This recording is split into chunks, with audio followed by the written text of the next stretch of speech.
I'm back in the office in the UK after a 3-week decent training block in Calp.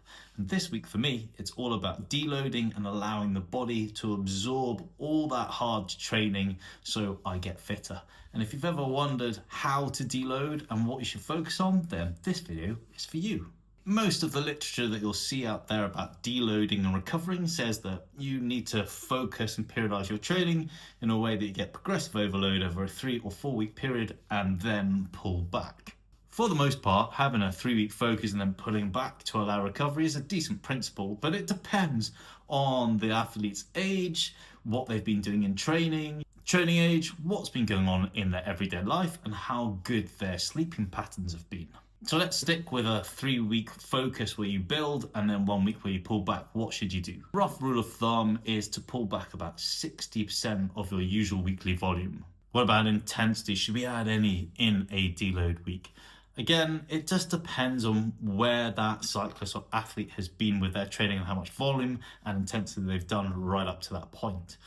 My thinking is, yes, we should have a little bit of intensity focused on what we've been focusing on in that training block, just to keep the athlete and cyclist sharp, but not so much that's going to disenfranchise them to continue training in the next block. So it's a real blend of understanding your athlete and making sure they're not overtraining in a deload week. I'll say this billions of times, when you're building your fitness and you've been consistent with it, the place that you get the recovery and build your fitness even greater is when you pull back and allow the body to absorb that training. I think a lot of people struggle with the notion that doing less over a deload week makes them fitter. But once you embrace that and you understand that pulling back allows your body to decompress, build on its fitness for you to be able to go physically and mentally harder in your training sessions and grow from it, then you really, really value those times where you pull back and take a bit of deload.